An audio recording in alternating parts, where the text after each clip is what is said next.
Pour ceux qui conduisent le plus souvent avec le système de GPS, assisté par un système de GPS, vous allez vous rendre compte que le GPS vous donne l'itinéraire. Et plus vous avancez, le GPS est tout le temps là en train de vous dire tournez à gauche, tournez à droite, ralentissez, il y a un obstacle en route, il y a ci, il y a ça. Le GPS là, c'est le Saint-Esprit, mon frère. Salut à toi, commençons la journée avec Dieu. C'est un immense plaisir encore d'être à tes côtés pour partager la parole de Dieu. Dans nos vidéos précédentes, nous nous sommes arrêtés au niveau de la prière et nous avons vu certains cas comme celui d'Abraham et le cas de Anne. Et nous avons vu un peu sommairement, de façon superficielle, ce que signifiait demander et vous recevez, cherchez et vous trouverez, frappez et on vous ouvrira. Nous avons essayé de brosser tout cela. Aujourd'hui, nous allons encore aller plus en profondeur parce que j'ai eu à cœur de détailler encore plus cette prière-là afin que nous puissions être à même d'être efficaces dans notre quête du Seigneur, dans notre quête de la parole du Seigneur, dans notre discernement de ce que Dieu voudrait que nous fassions et maintenant dans l'obtention de ce que Dieu a prévu pour nous. C'est pourquoi aujourd'hui, nous allons aborder l'aspect demander et vous recevrez. Uniquement demander et vous recevrez. Nous allons toujours nous inspirer de nos différents passages bibliques de base, tels que Luc le chapitre 11, le verset 9, et cela se trouve aussi dans Matthieu chapitre 7, le verset 7. Et maintenant, j'aimerais qu'on essaye un peu de regarder l'attitude de quelqu'un qui veut vraiment recevoir une parole de Dieu. Et l'exemple que nous allons regarder ou alors étudier, tout d'abord est l'exemple de Anne. Nous voyons là Anne qui, après plusieurs tentatives de recevoir la parole de Dieu, elle n'a pas reçu et elle ne s'est pas arrêtée à ce niveau-là. Elle a essayé plus d'une fois. Pénina était derrière elle, en train de se moquer, elle ne rendait vraiment pas la vie facile à Anne. Mais malgré tout ça, Anne était consistante. Anne demandait. Je m'imagine qu'Anne pouvait se lever le matin et dire Seigneur, donne-moi une parole. Seigneur, donne-moi un enfant.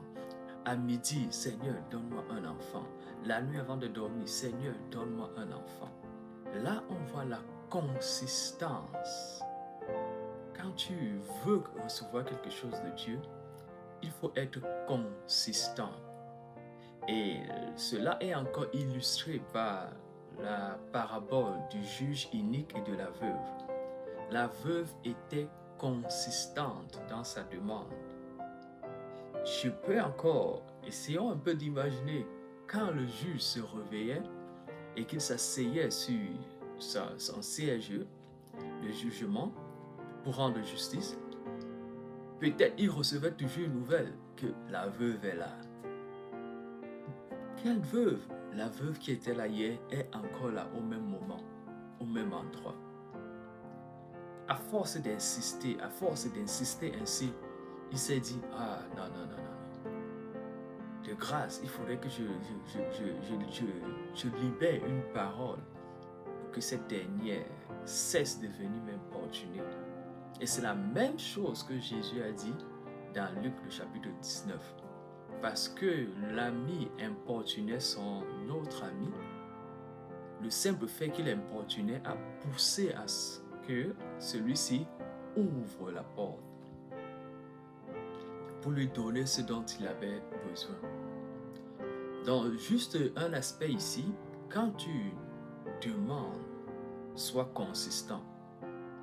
Si tu es fatigué, repose-toi et recommence à demander jusqu'à ce que tu reçoives une parole. Cela peut nécessiter que tu passes des moments de jeûne et de prière. Cela peut nécessiter que tu passes des moments de méditation de la parole. Cela peut nécessiter que tu sois même en groupe avec certaines personnes pour demander de l'assistance. C'est ça, demander. Et nous allons voir certains cas maintenant des personnes qui ont demandé, qui ont reçu. Prenons le cas d'Abraham. Abraham a reçu la parole.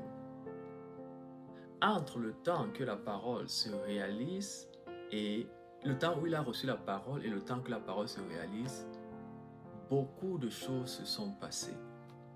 Beaucoup de choses se sont passées. Et je voudrais qu'on essaye un peu d'étudier ce qui s'est passé. Prenons le cas du GPS. J'aime vraiment cet aspect-là, le cas du GPS. Imaginons quelqu'un qui est en train d'aller à une destination inconnue et il n'a pas de GPS. Il va avancer à tâtons. Il pourrait se retrouver en train de tourner à gauche au lieu de tourner à droite au lieu d'à gauche, ralentir au lieu d'accélérer, accélérer au lieu de ralentir. Et fin de compte, cette personne pourrait arriver à une destination qu'elle croit être la bonne destination, pourtant ce n'est pas la destination indiquée. Pourquoi? Parce que cette personne n'a pas de GPS et n'a pas la parole que le GPS donne.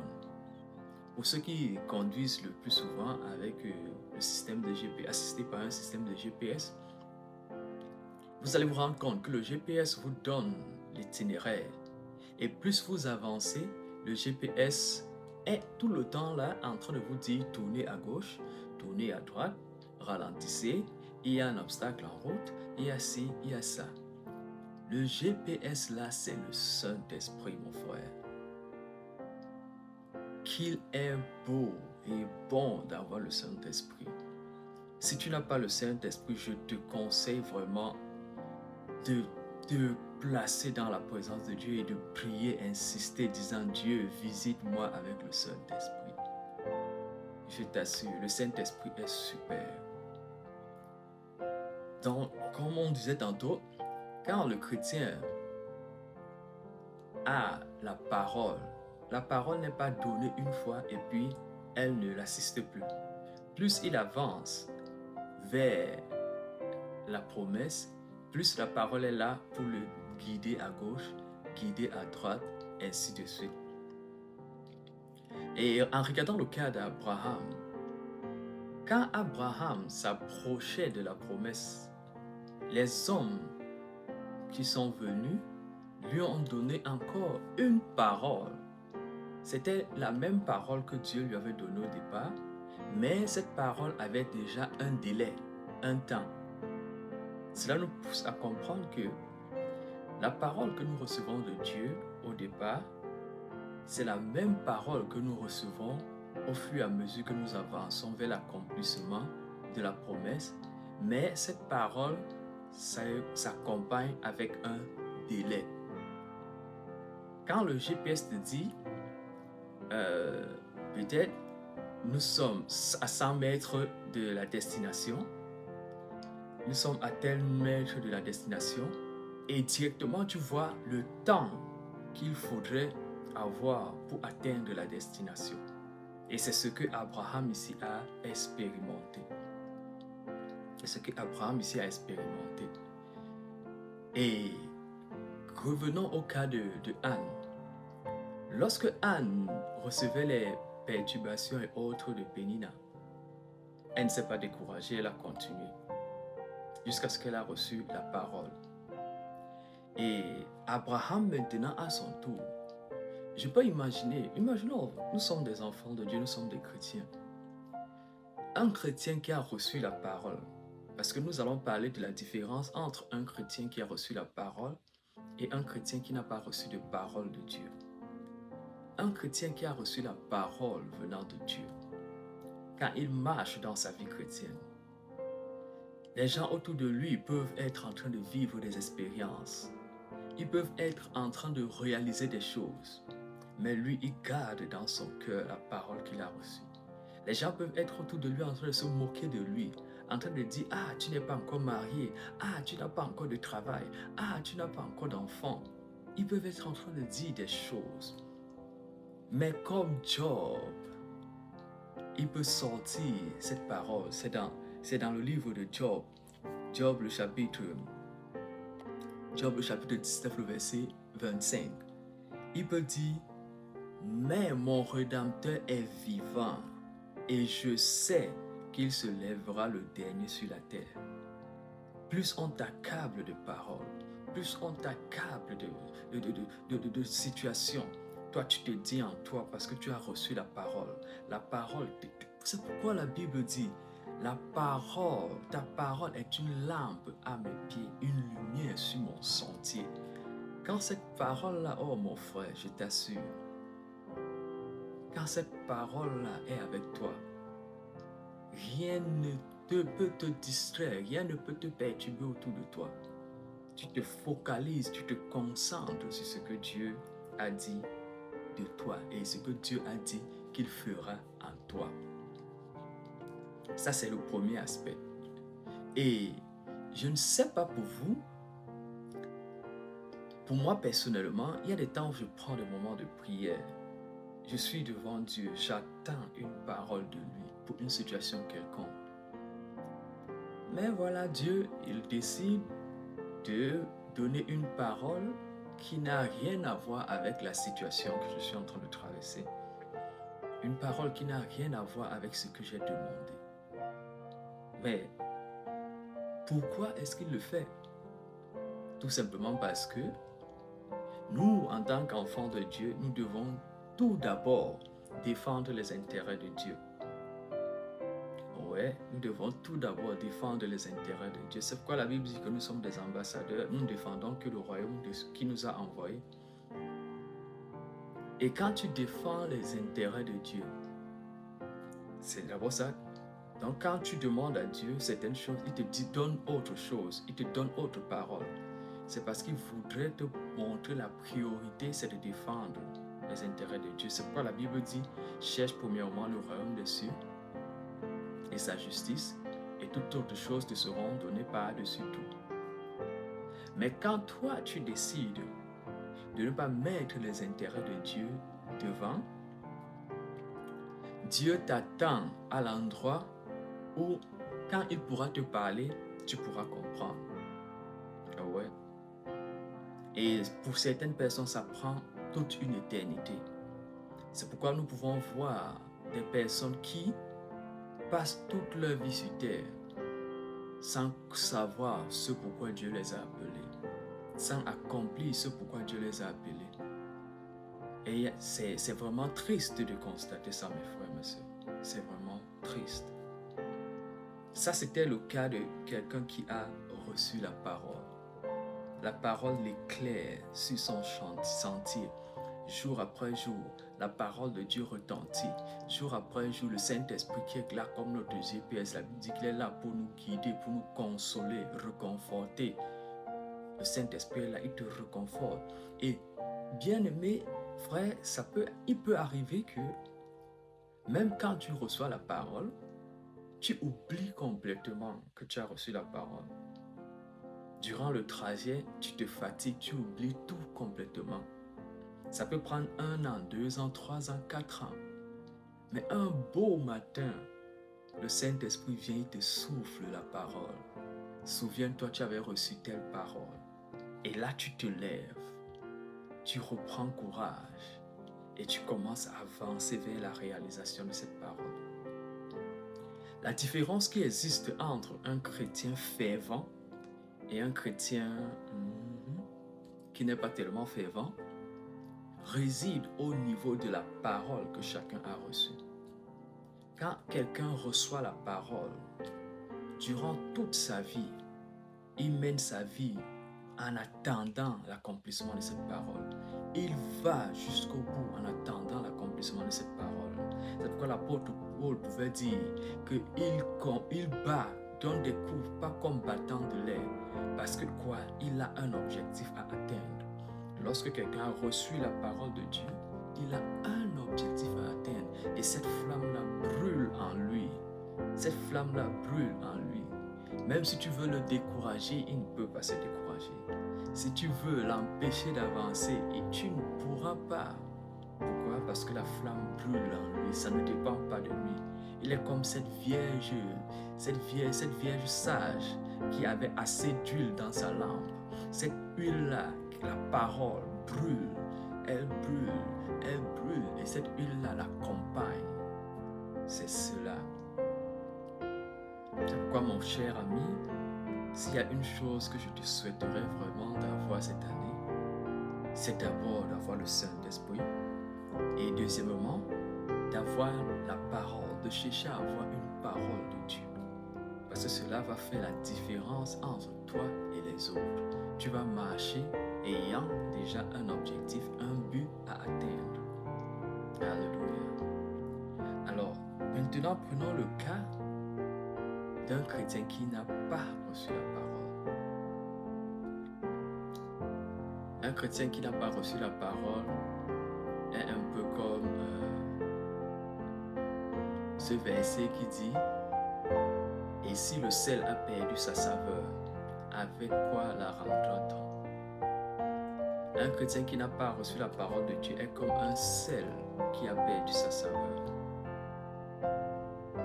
Il n'est presque pas, je ne veux pas dire utile, il n'a presque pas d'influence, voilà, c'est l'expression que je voulais. Il n'a presque pas d'influence dans son environnement. Nous sommes appelés en tant qu'enfants de Dieu à influencer les personnes qui sont autour de nous. Mais si déjà tu n'as pas la parole de Dieu pour te guider, tu seras comme ce sel-là qui n'a plus de saveur. Et lorsque le sel n'a plus de saveur, il est inutile. C'est pourquoi, frère, cherche à avoir la parole de Dieu. Cherche vivement à la voir. Et frère, une fois que tu as la parole, on ne s'arrête pas à ce niveau. Rappelons-nous, on s'est dit depuis le début que demander et vous recevez, c'est juste l'étape initiale qui peut prendre parfois assez de temps, comme pas, dépendamment de la souveraineté de Dieu. Lorsque tu as demandé et que tu as la parole, mon cher ami, et que tu sais que c'est Dieu qui t'a donné cette parole-là, marche vers l'accomplissement de cette parole. Et l'une des choses qui va se passer, ça c'est un conseil que je te donne, l'une des choses qui va se passer lorsque tu vas accepter la parole et que tu décideras de marcher dans l'accomplissement de cette parole, tu seras le plus sollicité par tes amis. Ceux qui sont autour de toi vont te solliciter plus qu'ils ne le faisaient avant. Mais évite la distraction. Ils vont te solliciter plus qu'il n'en fallait, et plus qu'il n'en faut, je dirais. Et deuxièmement encore, tu vas ressentir un désir de t'isoler. Un désir de t'isoler parce que quand le Saint-Esprit veut te parler, il t'enlève de la multitude. Il te met à part. Pendant que les apôtres dans Actes chapitre 13 étaient en train de prier, la Bible dit que le Saint-Esprit a dit « Mettez-moi de côté Paul et Barnabas pour l'œuvre pour laquelle je les ai appelés. » Ça, c'est ce que le Saint-Esprit fait. Il te met à part lorsque tu acceptes la parole. Il te met à part. Et mon frère, lorsque tu auras cette sensation de vouloir t'isoler, ne te dis pas que c'est la dépression. Non, c'est pas du tout la dépression. Ne te dis pas que il pourra arriver que toi tu te poses des questions. Est-ce que je vais bien? Tu vas bien, mon cher ami. Mets-toi juste de côté pour que le Saint-Esprit puisse te donner des directives. Parce que le GPS, lorsque le GPS te donne l'itinéraire, le GPS pendant le trajet te dit tourne à gauche, tourne à droite.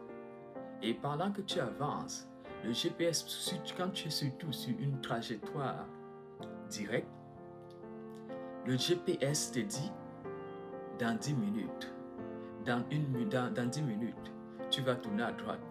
Dans 6 minutes, tu vas tourner à droite. Dans 3 minutes, tu vas tourner à droite. Dans 2 minutes, tu vas tourner à droite. Tourne à droite. Ça, c'est le Saint-Esprit. Ça, c'est sa parole. Quand tu acceptes de suivre les directives du Saint-Esprit, que tu te mets à part, qu'il t'utilise, il te donne des paroles au fur et à mesure. Au fur et à mesure. Frère, quand le moment là arrive, note ces paroles. Note ces paroles. Parce que ces paroles-là vont te soutenir lorsque tu croiras que le Saint-Esprit est silencieux. Et dans un enseignement, nous allons parler du silence de Dieu. Nous allons parler du silence de Dieu. C'est vraiment passionnant ce sujet-là. C'est un enseignement que nous allons encore donner, le silence de Dieu. Quand Dieu est silencieux, que faut-il faire? Donc je disais tantôt, lorsque tu acceptes de suivre les directives du Saint-Esprit, il te met à part. Les gens ne te comprendront pas, tes amis ne te comprendront pas. C'est normal. Tu n'as vraiment pas trop d'explications à donner à ce niveau-là. Souviens-toi de Néhémie. C'est un autre cas que nous allons utiliser et étudier une autre fois parce que son histoire est vraiment intéressante. Lorsque Néhémie était en train de rebâtir les murailles, il était là-haut en train de bâtir les murailles. Sanballat et Tobija sont venus lui demander de descendre. Mais qu'est-ce que Néhémie a dit? Il a dit qu'il est occupé à faire une grande œuvre, qu'il ne peut pas descendre. Mon cher ami, ma soeur, mon frère, quand tu décides d'accepter l'appel de Dieu et quand tu décides de marcher suivant la parole qu'il t'a donnée, tu vas faire face au Sanballat, tu vas faire face au Tobija. Ils sont sur ton chemin et ils t'attendent. Quand tu reçois la parole, ils sont là pour toi.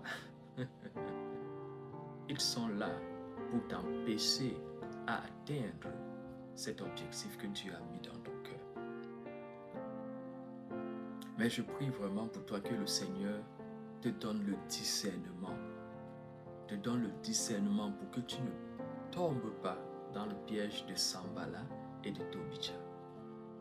Et pour que tu continues à avancer, à pousser jusqu'à ce que tu obtiennes le résultat qui est la porte ouverte. Vraiment, je voudrais bien continuer, mais nous avons déjà atteint 22 minutes. Quand je parle de ce sujet, je suis vraiment passionné par ça parce que le Saint-Esprit est merveilleux. Il est vraiment merveilleux.